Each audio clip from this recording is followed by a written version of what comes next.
Hey guys, how's it going? Freya from Tools and Gadgets. Today we have the Blink Outdoor 4 and the Mini Pan Tilt camera. So this is the successor of the Outdoor 3 and this is the successor for the Blink Mini camera. So this can now pan up and down and go side by side. So which is a good addition because the Blink Mini camera is just positioned to one angle. This could go sideways or up and down, which is really good. So let's talk about the Blink Outdoor 4. It is weather resistant. It has day and night HD view, two-way audio. This uses a full duplex audio, enhanced motion detection, and person detection.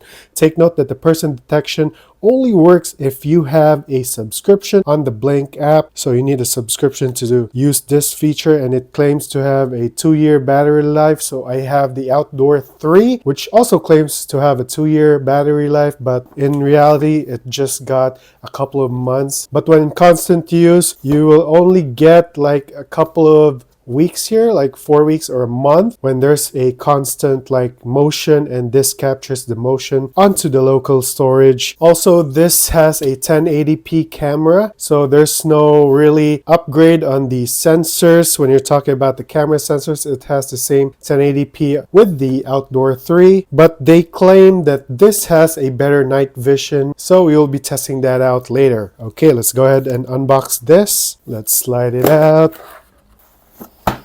So inside this bundle, guys, you have 3 Outdoor 4 cameras and 1 Sync Module 2.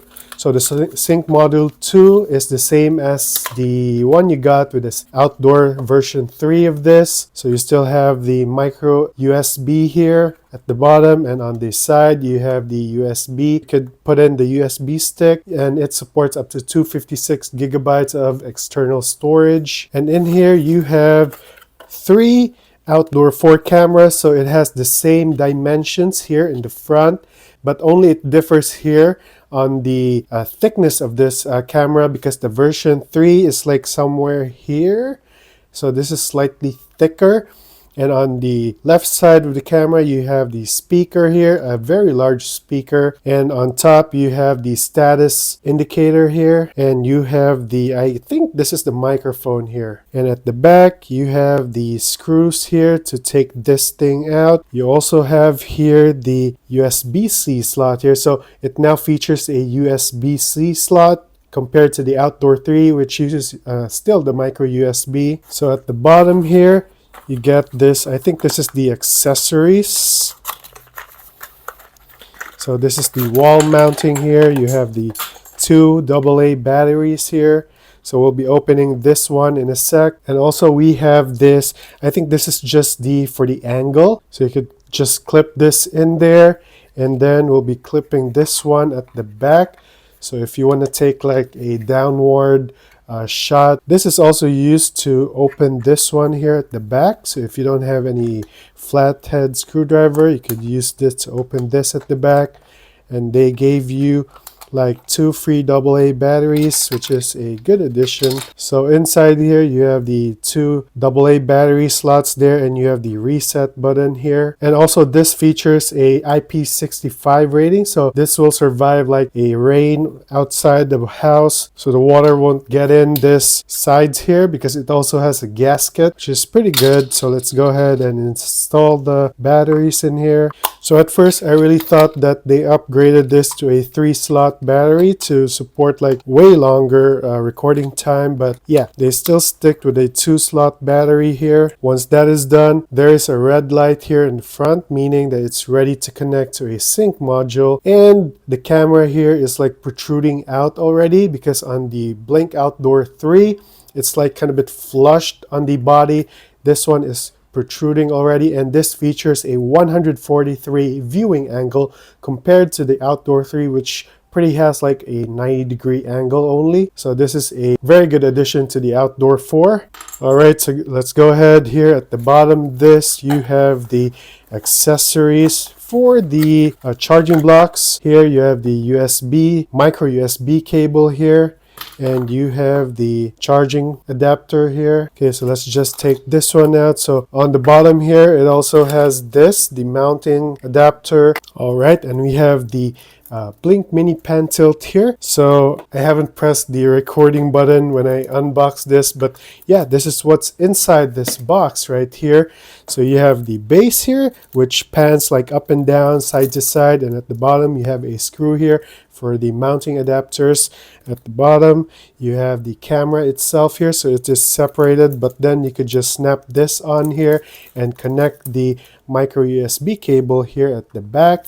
And you have the micro USB cable here to charge or to power this up, and you have the charging block here and the user guide. So yeah, that's about it. So yeah, let's go ahead to the app and I'll show you how to set up all these devices. So let's go. All right guys, so let's pair this one up, the 3 outdoor 4 cameras and the pan tilt camera here. So first, in order to do that, let's go ahead and download the Blink app on the App Store or Google Play, and let's go ahead and stick a micro USB here for power. That will light up. So let's go ahead and click the sync module here. So guys, you could use any let's say your iPhone or your Android phone or tablet. As long as you could download the app, that's fine. Let's go ahead and click access to camera, because we will be scanning the one here at the back. All right, so after scanning, it will ask you to create a new system. Let's go ahead and create a new system. Let's just say we'll put it condo, because we are at a condo. So click continue. And yeah, as what you heard, Alexa has already detected the new system here, the Blink system, and yeah, so Tesla has already started using the new system. Alexa, stop. Sorry about that, guys. Okay, so it's what you could see, the blue is blinking already, and we are ready to discover the device. Let's go ahead and click discover and let it join to our Wi-Fi here. And then let's go ahead and click allow to connect devices to the local network. So I'm just using my iPad, guys, so that it will be a lot bigger, so you could see a bigger picture here. So yeah, after that, let's go ahead and connect it to our Wi-Fi. All right, after that, let's go ahead and click join. So it's sending the Wi-Fi password to the sync module 2 for it to be connected to our Wi-Fi router. All right, so the sync module 2 has been added to the condo system. So the whole process took pretty much about 1 minute to connect this to our router, and then auto updated itself as well. So let's go ahead and click done. So as we can see, our sync module is already here. But then when you check at our local storage, it says that we need to insert a USB stick. So I have a USB stick here, a 32 gigabyte just for testing. Let's go ahead and insert it here. So after that, we could see that it is already connected here, but it doesn't have any cameras here at the bottom because we still haven't paired this to our sync module 2 here. So in order to do that, let's go ahead and click back. And let's go hit the plus sign here at the top right corner, and let's go ahead and click on wireless cameras. So if you already locked your camera here at the back, it's better if you keep it open, because you need to scan a QR here in the inside of this camera. So yeah, I'm gonna do that. Okay, so after that, let's go ahead and click continue to add it to our condo system. So it says here that it's looking for our camera. Let's go ahead and seal this back again, and we'll be doing it to our 2 more outdoor 4 cameras there. So what we'll be looking for is a blue blinking here, so that it means that it is already connected to our system. So as we could hear, Alexa already detected our new Blink Outdoor 4 camera. So it's updating the firmware of this camera here. All right, so as we can see, camera was added successfully. Let's click next. And now, so we can now see our camera. Let's go ahead and click play. Hey guys.